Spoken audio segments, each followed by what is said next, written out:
하나님의 말씀은 마태복음 21장 12절에서 17절 말씀입니다. 마태복음 21장 12절에서 17절 말씀입니다. 제가 봉독해 드리겠습니다. 예수께서 성전에 들어가사 성전 안에서 매매하는 모든 사람들을 내쫓으시며 돈 바꾸는 사람들의 상과 비둘기 파는 사람들의 의자를 둘러 엎으시고 그들에게 이르시되 기록된 바 내 집은 기도하는 집이라 일컬음을 받으리라 하였거늘 너희는 강도의 소굴을 만드는도다 하시니라.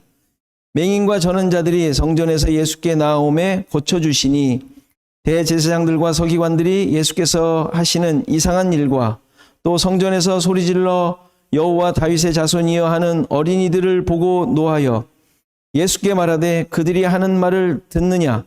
예수께서 이르시되 그렇다. 어린 아기와 젖먹이들의 입에서 나오는 찬미를 온전하게 하셨나이다 함을 너희가 읽어본 일이 없느냐 하시고 그들을 떠나 성 밖으로 베다니에 가서 거기서 유하시니라. 아멘. 많은 무리들의 환호와 함께 메시아로서 구원자로서 예루살렘 성에 들어가신 예수님께서 성전을 정화하시는 사건이 오늘 본문의 내용이에요. 메시아로 오시는 분이 나귀 새끼를 타시고 들어가심으로 정치적인 구원자가 아닌, 그리고 힘과 능력으로 정복하는 승리자가 아닌, 모든 것을 내려놓고 포기해야 하고 세상의 가치로 올 때 정말 보잘것없는 존재로 오셨다. 이게 너희들을 구원할 구원자다, 메시아다 라는 것을 보여주신 것이죠. 그러니 어떻게 하라는 말이에요? 이런 메시아가 너희들 앞에 지금 있는데 어떻게 하라는 것이죠? 지금 너희들이 가지고 있는 기대와 관점과 목표를 바꾸라, 포기하라 이 이야기예요. 지금의 삶을 바꾸라는 것이죠. 세상을 기준으로 살던 삶, 세상에서 한 자리 하고 싶은 마음, 제자들까지도 그랬으니까 세상 사람들이야. 지금 예수님을 환호하는 사람들이 오죽하겠어요. 그러한 욕심에서 벗어나라는 것이에요. 그것이 자리하고 있는 이상 나귀 타신 예수님의 왕되심이나 메시아 되심, 구원자이심을 깨달을 수도 없고 받아들일 수 없다라는 것을 지금 말씀해 주고 계시는 것이죠. 오늘 본문에서는 이런 삶의 기준과 가치관만이 아니라 종교적인 모습까지도 뒤집어야 함을 가르쳐 주고 계세요. 예루살렘에 입성하신 예수님께서 성전으로 가십니다. 거기에 매매하는 사람들로 가득했다 그랬죠. 본문에 나와 있는 대로 돈 바꾸는 사람이 있었고 비둘기 파는 사람들이 나오는데, 이들은 당시 성전을 찾은 사람들이 제사를 드리기 위해서 제물을 사야 했고 또 성전세를 내기 위해서 거기에 통용되는 화폐로 바꿔야 했던 것이죠. 그런 사람들이 지금 자리하고 있었던 거예요. 그런데 예수님께서 이들을 막 쫓아내시고 그들의 상과 의자를 막 뒤엎으셨어요. 연상되지 않습니까? 영화에 무슨 조폭들이 시장터에 나타나가지고 막 그냥 발로 차고 막 뒤집는 모습. 그 정도까지는 아니었을 것 같아요. 얌전히 뒤집으시나? 얘들아 잠깐만 휙 이랬겠어요 예수님께서? 아마 그 못지않은 분노와 함께 다 뒤집으셨을 거예요. 어떤 분이 얘기하기를 이제 학자들이 이제 주석을 보니까 거기에 모든 사람들을 다 모든 걸 다 뒤집으면서 하진 않았을 거다. 입구에서 상징적인 행위로 아마 그렇게 하셨을 것이다. 거기 앞에만 그랬을 수도 있어요. 그랬을지 않았겠어요? 다 그냥 거기 수백 명이 있었을 텐데 그랬을 것 같진 않아요. 아무튼 중요한 것은 일부를 했든 전부를 했든 지금 예수님께서는 분노를 표출하고 계세요. 그들이 하고 있는 것에 대하여 느낄 수 있도록 분명히 예수님께서는 행하셨던 것이죠. 예수님도 분노하시죠?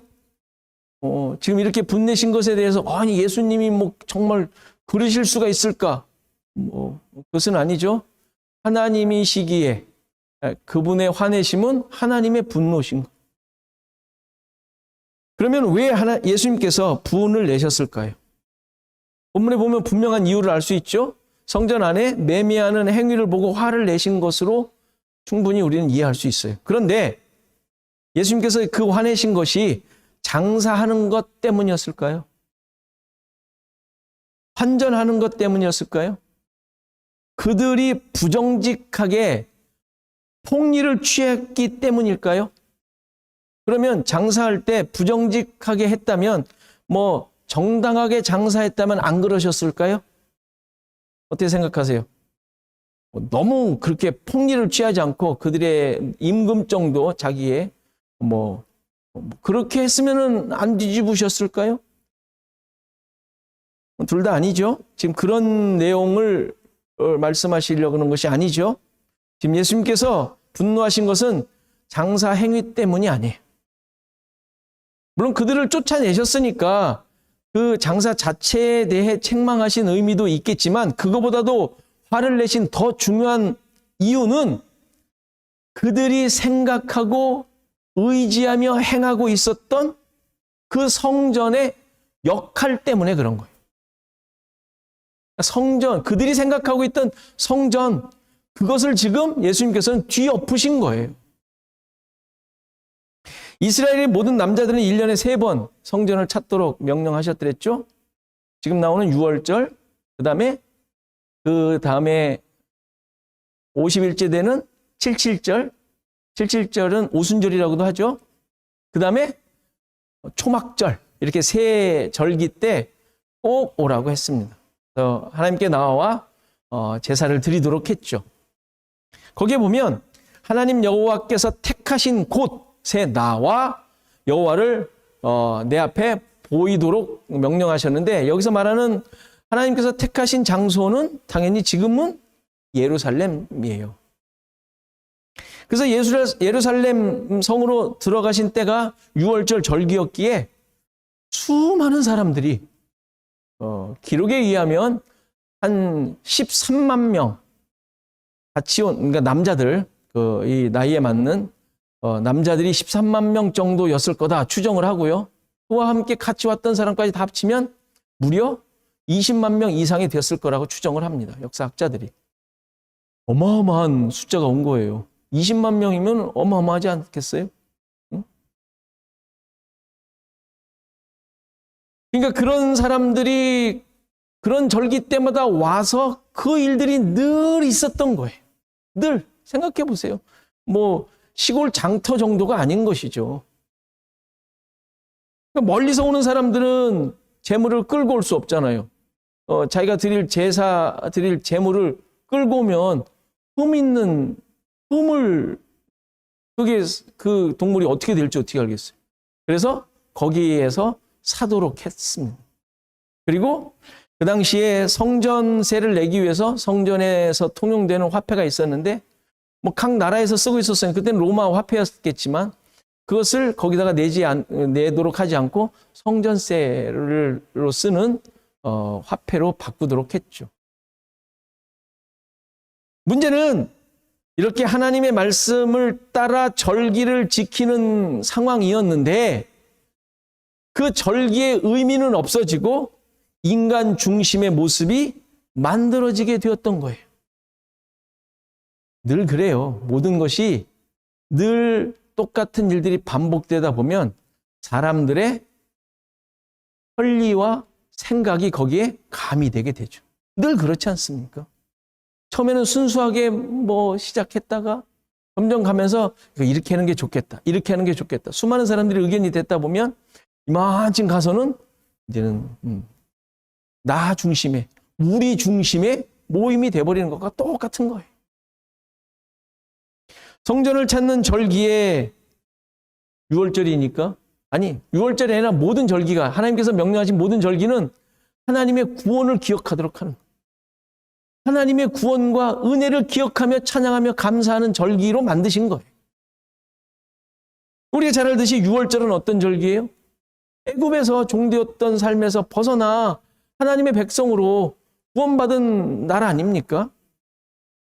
그 새로운 삶을 기념하는 절기예요. 여기서 종에서 속박되기 전에 어떤 일이 있었어요? 어린 양의 피를 문 기둥에 인방과 설주에 발라 그것을 바른 집은 죽음의 사자가 넘어가는, 그래서 유월이잖아요. 패스오버. 그것을 살아난, 구원받은 그 감격과 감사를 하는 날이, 기념하는 날이 유월절이었단 말이에요. 그러니까 유월절에 성전을 찾는 자들은 이런 하나님의 구원을 기억하며 종되었던 자신들, 동에 굴레 있었던 자신들이 어떻게 구원을 얻어 하나님의 백성이 되었는지를 감사하며 고백했어야 하는 것이죠. 모든 자기의 그 성전에 와서 하는 모든 행위 다, 그리고 그 모든 거기에 참여하는 자들이 그 고백이 있어야 되지 않았겠어요?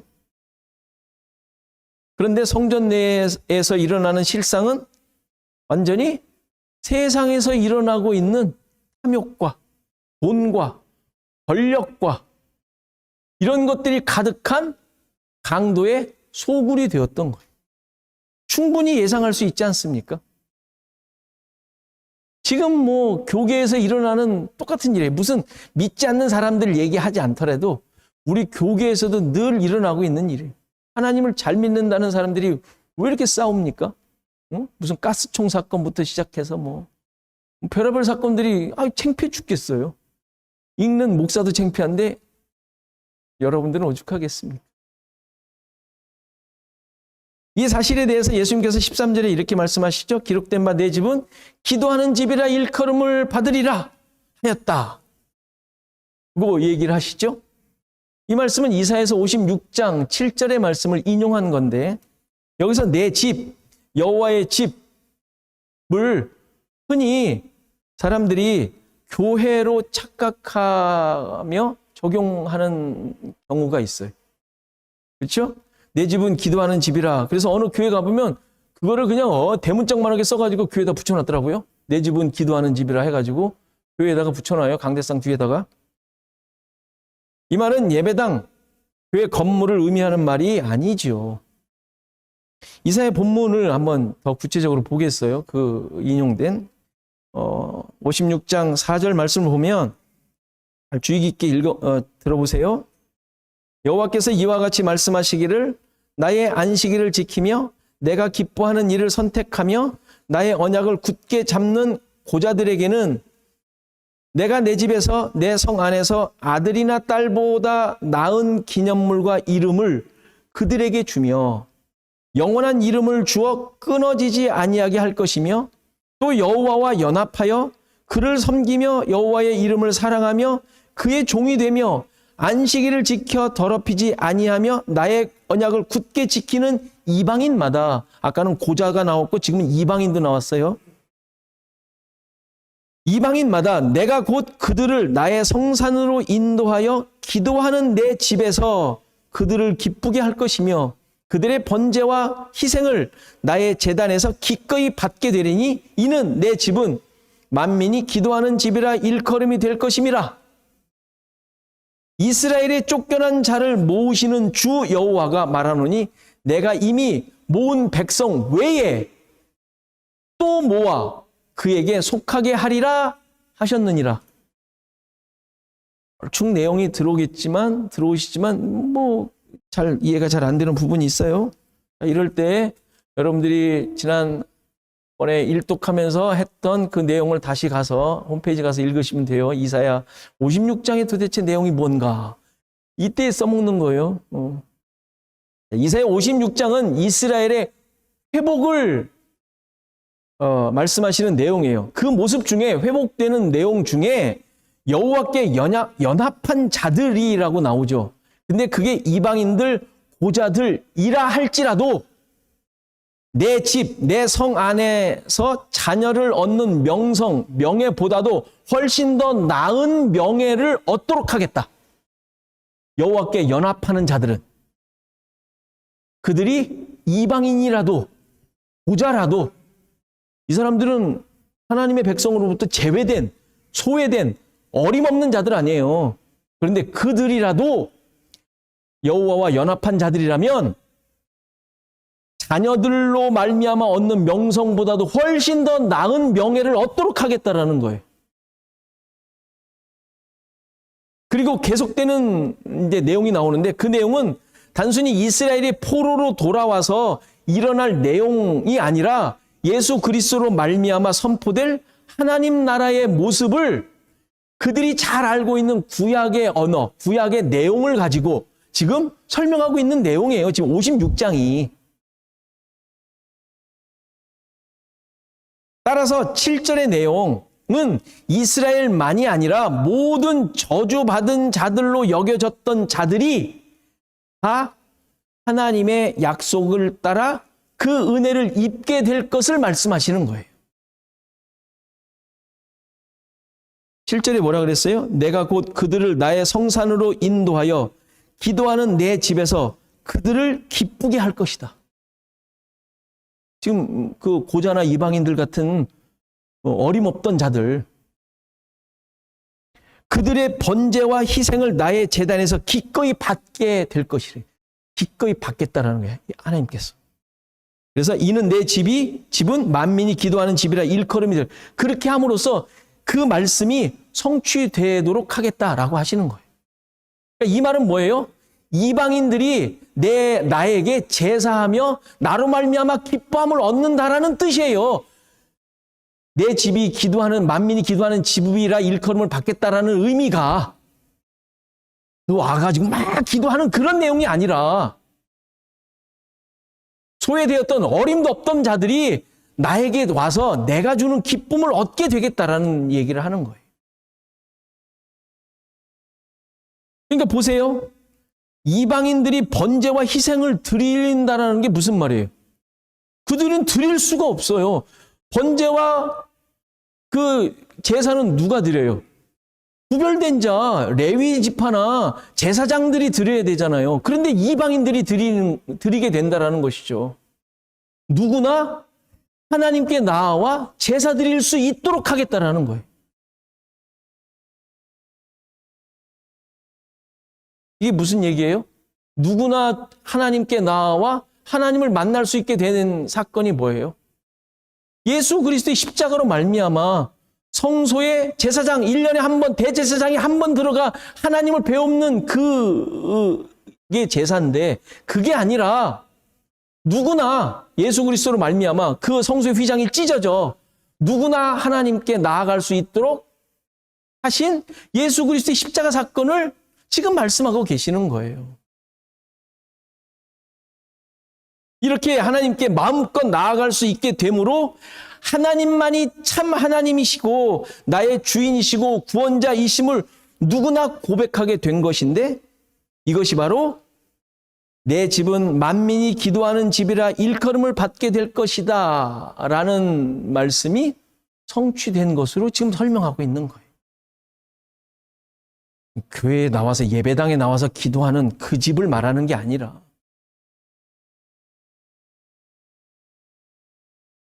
따라서 하나님께서 목적하신 그 내 집 여호와의 집은 어떤 집이에요? 만민이 기도하는 집, 즉 구원받은 모든 자들, 소외되었던 얼토당토했던 그 불가능했던 그들까지도 기쁨으로 하나님께 나와 예수 그리스도의 구속의 은혜와 사랑을 고백하고 기도한다는 게 무슨 말이에요? 당신만이 나의 주인이십니다. 이게 기도잖아요. 우리는 자꾸 달라는 게 기도인 줄 알고 있는데 하나님이 나의 주인이십니다. 나를 이끌어 가시는 분이십니다. 맡기는 게 기도니까. 그런 주님을 의지하며 나아가는 자들은 누구든지 내가 기꺼이 받아주겠다. 그 하나님을 만나는 집이 이 하나님께서 지금 말씀하신 내 집이라는 얘기예요. 그게 예배당이겠어요? 이 교회이겠어요? 성전이겠어요? 성전을 그렇게만 생각하고 계세요. 그것을 내가 지금 허물겠다라고 말씀하시는 거잖아요. 그게 아니, 너희들이 지금 그렇게 하고 있는 거 그게 아니다 라고 지금 말씀하시는 거. 그거를 지금 56장을 인용하면서 깨닫도록 하시는 것이죠. 그들이 그 구약의 내용을 얼마나 다 잘 알겠어요. 따라서 지금 성전을 통하여 이 사실이 드러나야 하고 확인되어야 하고 고백되어야 하는데 그들은 무슨 짓을 하고 있어요? 자기 탐욕에, 자기 욕심에, 자기 중심에 삶을 살고 있었던 것이죠. 성전에서 성전까지 와서도 말이에요. 구속도, 은혜도, 사랑도, 용서도, 긍휼도 아무것도 없는 오직 자기들의 그냥 욕심과 탐욕을 채우는 것으로만 성전에서 지금 보여주고 있으니 하나님께서 의도하시고 드러내시고자 했던 것은 조금도 보이지 않았던 거예요. 결국 그 모습을 뒤집어 엎으시지 않으실 수 없었던 것이죠. 따라서 예수님께서는 그들의 장사하는 거나 제사하며 절기 지키는 것을 반대하는 것이 아니라 제대로 하나님의 뜻이 드러나지 못하고 있는 그 성전의 그 내용을 뒤집어 엎으신 거예요. 이것은 성전이 아니다. 아니, 성전일 수가 없다. 아니, 이런 성전은 이제 없다. 라고 지금 예수님께서 시위하시는 거예요. 시위하시는 거예요. 실제 역사 속에서 보면 성전은 늘 허물어졌어요.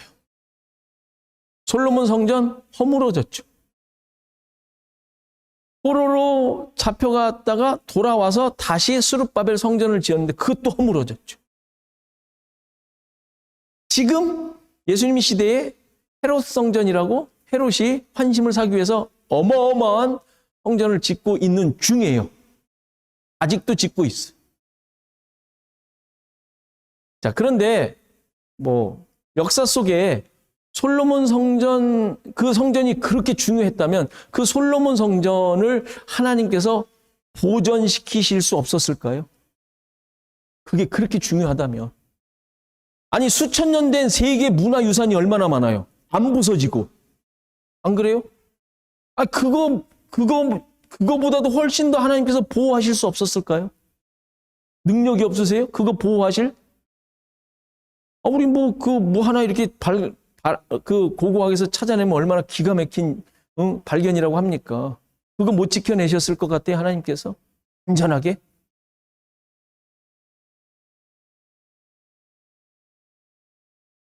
그러나 다윗에게도 말씀하셨고 솔로몬에게도 말씀하셨고 계속해서 선지자들을 통해서 말씀하셨듯이 지상의 성전은 하나님이 영원히 계시는 곳이 아님을 계속 말씀해 오셨어요. 다시 말해서 허물어져야 한다는 얘기 아닙니까? 하나님이 영원히 계시지 않는다라는 얘기는 뭐예요? 그게 일시적인 장소라는 얘기죠. 그냥 너희들로 하여금 깨닫도록 하는 장치라는 거예요. 그냥 그림자, 우리가 잘 알듯이. 그런데 이스라엘 백성들은 이 성전이 마치 자신들이 어떻게든지 하나님의 그 존재와 계심과 함께하심을 지켜내야 하는 그런 것처럼 여기며, 그래서 제사를 또 열심히 해내면 또 하나님이 또 기뻐하시는 줄 알고 늘 그랬던 것처럼 제사를 드리고 있었던 것이죠. 지금 예수님 시대에 지어지고 있던 헤롯 대왕이 지은 그 성전은 아마 굉장히 멋있었던 것 같아요. 24장, 이제 좀 뒤에 우리가 이제 볼 건데, 24장을 보면 제자들이 예수님께 그 성전의 웅장함을 보이려고 했다는 거예요. 근데 마태복음은 그렇게만 얘기하는데, 누가복음에 보면 어떤 사람이 성전을 가리켜 그 아름다운 돌과 헌물로 꾸민 것을 예수님께 말했다라고 얘기해요. 이게 제자인데 누가복음은 그냥 어떤 사람이라고. 아마 쓸 때 좀 창피했나 봐. 창피했죠. 이미 다 지나가고 나서 쓰는 거잖아요. 누구라고 얘기를 해야 되는데 말을 못하는 거예요. 자기 얼굴에 자기 침 뱉는 거니까. 이게 쓰면서 이게 민망했던 거죠. 솔직히 이런 거 이름 밝히기가 뭐 하잖아요. 누가복음 21장 5절에 보면 그렇게 나와요. 어떤 사람이 성전에 그 아름다운 돌과 헌물로 꾸민 것을 예수님께 멋있지 않아요? 이렇게 얘기한 거예요. 얼마나 사람들이 성전이라는 건물에 자부심을 가지고 있었는지를 알 수 있어요. 그러니 그 안에서 일어나는 종교적 행위에 대해 큰 자부심을 갖고 있었고, 지도자들은 오죽했겠어요? 그 권세와 권위를 거기서부터 확보하고 드러내려고 얼마나 했겠냐고요.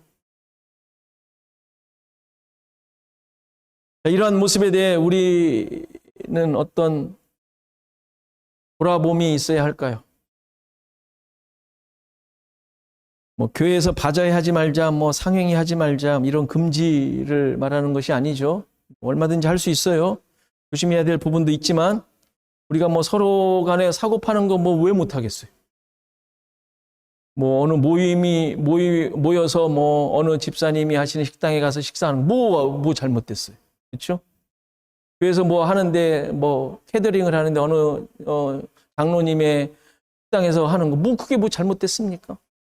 건축을 하는데 건축하시는 집사님, 안수 집사님의 건축사무소에서 하면 안 돼요? 해도 괜찮죠. 그거 그거 자꾸 시비 거는 사람들 많은데 괜찮습니다. 뭐 그거 안 한다고 교회가 순수한 모습을 간직하는 것도 아니고. 여기서도 신자들이 오해하는 부분이 있어요. 자주 말씀드렸는데 구약의 성전이 신약의 교회로 착각하는 거예요. 지금 여기서 성전 얘기하잖아요. 이게 막 신약의 지금 교회로 착각을 해요. 비슷한 의미인 것 같지만 전혀 다른 것이죠. 성전은 말 그대로 하나님께 제사 드리는 곳이에요. 하나님을 만나는 곳으로 지정해 주신 곳이죠. 다분히 장소적 개념이 강해요. 그러나 성전은 잘 아시듯이 제가 지금 쭉 설명했듯이 예수 그리스도께서 십자가에서 이루실 구속 사건을 모형화해서 지상에 만들어 놓은 것이에요. 모형화해서 실체를 그림자로 모형으로 만들어 놓은 곳이에요. 그거는 그림자이면 모형이에요. 모형. 실체가 아니죠. 그것이 어떤 특별한 장소이거나 뭐 아니면 어떤 그런 의미를 갖는 것은 아니에요. 그곳에서 행해지는 제사를 통하여 하나님께서 이루실 죄를 속죄하고 구속하시는 사건을 기억하고 배우도록 일시적으로 주셨던 장치예요. 따라서 예수님께서 십자가에서 죽으시고 죄인을 구속하심으로 이 성전의 기능은 완전히 끝나게 돼요. 끝나버렸어요. 더 이상의 제사가 없기에 지상의 성전은 존재하지 않는 거예요. 그런데 이 구속 사건으로 말미암아 새롭게 만들어진 것이 있는데 그것이 교회입니다. 그런데 이 교회는 장소적인 의미를 갖지 않습니다. 장소적인 의미를 갖질 않아요. 앞서 16장에서 베드로의 고백에 대해 주님께서 말씀하셨듯이 그 고백 위에 교회를 세우시겠다 그랬어요. 그 고백 위에. 근데 어떻게 장소가 돼요? 고백을 땅속에다가 해요? 그럼 그 땅이 그건 아니잖아요. 따라서 신약의 교회는 건물이 아니라 구원받은 성도들, 그 고백한 성도들을 말하는 거예요. 모여 있으니까 그들이 있는 곳이 그냥 예배당이 된 거죠. 교회, 당, 모이는 장소가 된 것일 뿐이지 그게 교회가 아닌 거예요. 따라서 당연히 제사나 제사장이 존재할 수 없죠. 간혹 예배를 제사라고 하고 목사를 제사장이라고 하는데 얼토당토하는 잘못된 명칭이죠. 예수 그리스도의 십자가 사건으로 그러한 환경과 내용은 완전하게 성취되고 완성되었기에 더 이상 있을 수가 없습니다. 지금 교회 개념을 말씀드렸는데 이러한 교회를 만들고 있는 성도들이 바로 여호와의 집, 주님과 교제하는 집, 기도하는 집이라는 사실을 잊지 않으셔야 돼요. 앞서 56장에서 확인했듯이 예수님 하나님의 목적은 예수 그리스도로 말미암아 완전하게 이루어졌고 그 결과가 우리들 신자들인 거예요. 놀랍죠? 거기서 놀라셔야 돼요. 내가? 그러셔야 돼요. 내가? 맞아요. 내가. 우리가. 성전을 뒤엎으시고 그것들을 허무시고 우리를 만드신 거예요. 여러분들 한 사람 한 사람을. 주님과 연합하여 하나님과 함께 하는 존재, 성전, 교회, 그게 교회이고 성전이란 말이에요. 그게 된 자들이란 말이에요, 우리가. 십자가의 은혜와 긍휼로 하나님과 동행하는 자들로서 이게 교회잖아요. 이게 성전이잖아요. 하나님을 만나는 장소. 아니, 하나님을 이제 만나는 게 아니라 하나님이 우리 안에 들어와 계시잖아요. 거하시는 곳, 그게 성전이니까. 우리가 성전이 됐죠. 우리가 교회인 것이죠. 그러니까 우리는 하나님의 뜻과 하나님의 목적과 그 약속을 따라 사는 삶을 사는 자들인 거예요.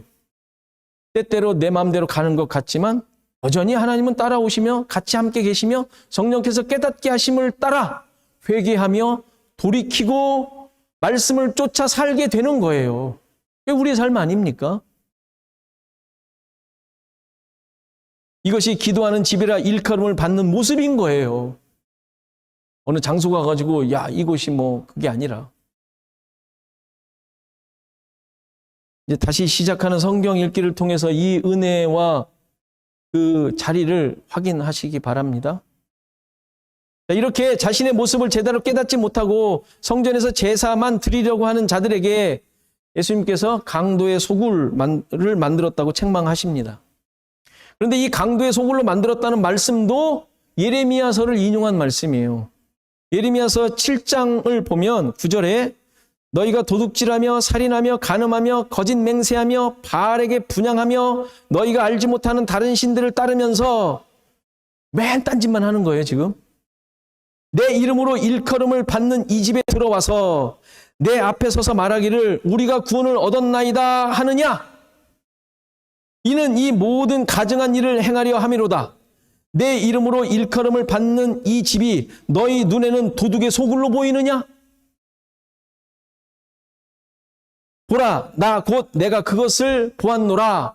여호와의 말씀이니라. 예레미야는 성전에서 일어나는 일들을 통하여 하나님의 책망을 그대로 전하고 있는 중이에요. 성전에서 그 당시에 성전에서 일어나고 있는 이스라엘 사람들이 하고 있는 그 모습을 그대로 말하면서 하나님의 책망을 지금 얘기하잖아요. 열심을 다해 제사하고 하나님을 섬긴다고 하는데 전부 거짓이래요. 거짓. 왜 그러죠? 그들의 실제 삶이 다 엉터리니까. 9절의 내용이 삶의 모습이죠. 너희가 도둑질하고 살인하고 간음하고 거짓 맹세하고 바알에게 분향하고 너희가 알지 못하는 다른 신들을 따르는 것. 하나님을 섬기는 것과 멀죠. 그런데 10절처럼 성전에 와서 가증한 제사를 드려요. 뭐라 그러면서? 우리가 구원을 얻었나이다 하면서 주님을 찬양합니다 이런다는 거예요. 그러니 성전이 도둑의 소굴이 되었다는 거예요. 이게 간담이 좀 서늘해지지 않습니까? 나를 얘기하는 것 같기도 하고. 9절 중에 이거 안 한 거 있어요? 우리 뭐 마태복음 앞에서 보면서 했지만 도둑질, 살인, 간음, 거짓 맹세 다 했잖아요, 우리. 와가지고 지금 어떻게 하고 있어요? 주님은 나의 주님이십니다. 이러고 있잖아요, 지금. 지금 이 예레미야가 지금 꾸중하는 것과 다른 게 뭐 있어요? 한번 상상해 보십시오. 도둑의 소굴, 강도의 소굴이 어때요? 생각해 보세요. 걔네들이 모여 있는데 밖에서 온갖 죄악을 저지르고 남의 거 약탈해가지고 굴에 들어와가지고 기뻐하며 서로 즐거워하며 야, 너 정말 잘하더라 그때. 그러고 너 그때 야, 너 그거 멋있던데? 너 언제 그런 거 배웠어? 막 서로 칭찬하고 찬양하고 그게 도둑의 소굴 아니에요 지금. 그래서 고기 뜯고 있고 그 어느 고기야? 어느 집 사람 집에 있는 송아지 가져가지고 뜯고 있으면서 서로 즐거워하고 칭찬하며 즐기는 모습 아닙니까? 도둑의 소굴. 지금 성전에서 너희들이 그러고 있다는 거예요. 예수님께서 성전에 들어가셨을 때 모습이 강도들이 온갖 죄악의 전리품들을 가지고 와서 즐거워하고 있는 모습이었던 것이죠. 야, 오늘 사람 많이 왔는데 돈 엄청 벌었어. 막 하면서 그냥 막 주머니 막 딸랑딸랑 하고 있으면 이러고 있었던 거 아닙니까? 고기 뜯고 있었던 모습 아니에요? 기쁨과 감사와 평안과 은혜가 넘치는 것 같은데 서로 사랑하며 도와주고 위로하는 것 같은데 실상은 강도짓하며 돌아다녔다는 거예요.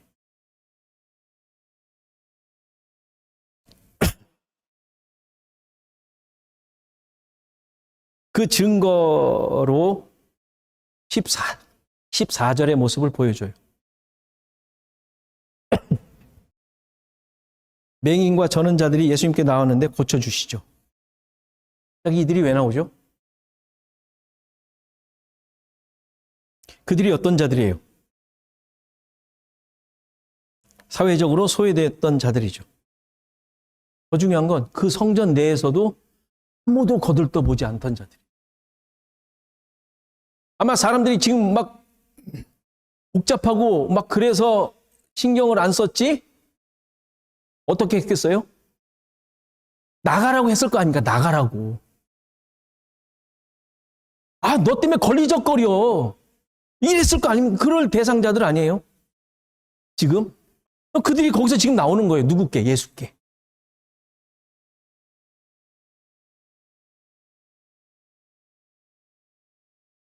그러니까 그들이 뭘 보여주는 거예요? 지금 이 사람들은 강도짓하고 있는 거예요. 강도짓하고 있는 걸 보여주는 거예요. 그런데 예수님은 그들을 만나시고 그들을 고쳐주시죠. 뭘 보여주세요? 이게 성전이 아니라 여기가 성전이라고.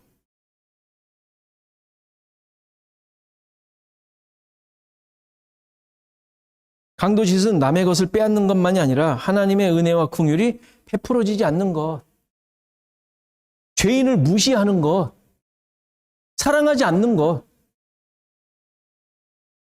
결국 이러한 성전은 허물어져야 됐던 것이죠.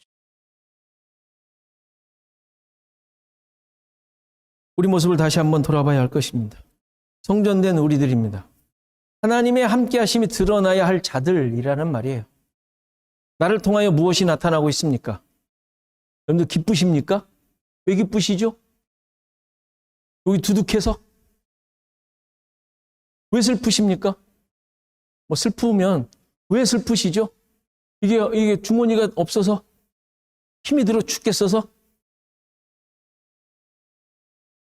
왜 우리의 삶의 내용이 세상의 가치로 좌우되어야 되죠? 이거 강도의 소굴에 있는 거 아니에요? 오늘 걔가 너무 엄청나게 해드는 바람에 못 훔쳤어. 슬퍼. 세상이 너무 각박해가지고 돈을 많이 못 벌어. 슬퍼. 똑같은 거잖아요.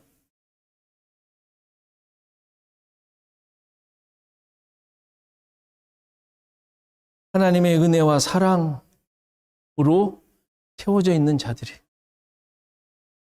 그거에 의해서 우리는 좌우되는 자들이. 여러분들이 슬프거든 하나님의 은혜를 내가 잊고 있구나 이렇게 생각하셔야지. 기도하는 집이 아닌 하나님과 동행하는 하나님을 만나는 삶이 아닌 강도의 소굴의 모습으로 살고 있지는 않은지 깊이 돌아봐야 할 것입니다. 우리가 바울의 지적을 다시 한번 기억할 필요가 있습니다. 고린도전서 3장 16절을 보면 너희가 하나님의 성전인 것과 하나님의 성령이 너희 안에 계시는 것을 알지 못하느냐. 누구든지 하나님의 성전을 더럽히면 하나님이 그 사람을 멸하시리라. 하나님의 성전은 거룩하니 너희도 그러하니라. 하나님의 성전을 더럽히는 삶이 강도의 소굴을 만드는 삶이에요. 세상의 가치대로 사는 삶을 말하죠. 우상 숭배입니다. 하나님을 멀리하는 거예요. 하나님을 잊고 사는 거예요. 그 사랑을 잊는 것이죠. 그래서 예수 그리스도의 십자가의 구속을 무가치하게 만드는 거예요. 우리는 그럴 수 없습니다. 그렇지 않은 자들이. 그거가 최고의 가치로 우리 마음속에 새기고 사는 자들이. 없어질 수 있는 가치가 아니에요. 생각하지 못할 가치가 아니에요. 잊어버릴 수 있는 가치가 아니에요. 무엇을 따라 살고 있는지, 무엇이 나를 좌우하고 있는지 확인해 보십시오. 내가 누구인지 확인해 보십시오. 내가 누구인지 이제 알았습니다. 책 드렸잖아요. 읽어보십시오. 읽어보십시오. 예수 그리스도로 말미암아 하나님과 함께하는 자이고 그분이 거하는 집이고 성령의 인도하심으로 사는 자라는 사실을 잊지 마시고 늘 고백하심으로 여러분들의 삶에 참된 기쁨과 감사가 넘치기를 간절히 바랍니다. 하나님 아버지,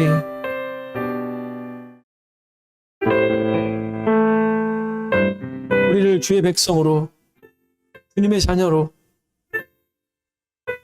하나님 나라의 백성으로 만드신 것은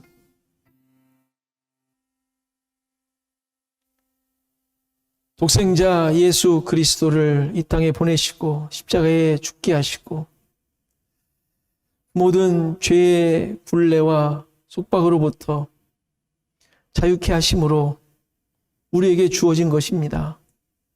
하나님, 이렇게 우리가 하나님의 백성됨 그 자리와 그 모습을 다시 한번 깊이 깨닫게 하시고 고백하게 하시고 그것만이 나의 삶의 기준이 되게 하셔서 내가 하고 있는 모든 일들을 통하여 이 진정한 믿음의 고백과 가치가 드러나는 삶이 되게 하옵소서. 하나님, 내 안에 들어오셔서 늘 주님과 동행하는 삶을 살도록 사는 존재임을 또 그렇게 살아야 하는 삶임을 깨닫게 하시고 살도록 하셨는데 여전히 우리의 모습은 나 중심으로 또 내가 생각하는 대로 만들어 가고자 하는 욕심이 있고 또 그렇게 하는 경향이 아직도 살아있음을 보게 됩니다. 하나님 도와주시고 깨닫게 하셔서 그 싸움을 싸우게 하시고 이기게 하시고 그래서 나의 삶에 오직 주님의 백성된 열매만이 맺을 수 있도록 하나님 도와주옵소서. 내가 있는 환경 속에 정말 주님의 십자가만 드러나게 하옵소서. 주님의 사랑과 긍휼과 그 은혜가 열매 맺게 하옵소서. 하나님, 그러기 위하여 내가 목적하고 내가 즐겨하던 이 세상의 것들을 내려놓고 포기해야 되는 줄 압니다. 하나님 도와주옵소서. 그것이 나를 위한 또 나의 만족을 위한 것들이었다면 하나님 내려놓게 하옵소서. 하나님께서 주시는 것으로만 기뻐하고 만족하게 하옵소서. 아버지 하나님, 내가 사는 곳이 내가 행하는 곳이 강도의 소굴이 되지 않게 하옵소서. 그러한 모습이 있는 곳에서 벗어나게 하옵소서. 벗어날 수 있는 믿음을 허락하여 주옵소서. 그래서 주님이 원하시는 삶, 주님이 원하시는 그 열매를 함께 나누는 우리의 삶이 되도록 또 우리 시애틀 주언약 교회가 되도록 하나님 도와주옵소서. 여러모로 육체적으로 힘들어하는 우리 성도들 붙잡아 주시고 그 환경 주님을 의지함으로 주님과 함께함으로 기쁨으로 감당케 하옵소서. 어떤 상황에서도 주님의 함께하심을 잃지 않게 하시고 말씀을 가까이 하며 주님을 의지하는 우리 모두가 되도록 하나님 도와주옵소서. 이제는 예수 그리스도의 은혜와 하나님의 크신 사랑과 성령의 감화 감동 교통하시며 함께하심이 오늘 예배한 모든 성도들 머리머리 위에 그들의 생업과 가정과 자손대대 위에 시애틀 주언약 교회 위에 이제로부터 영원토록 함께 계실지어다. 아멘.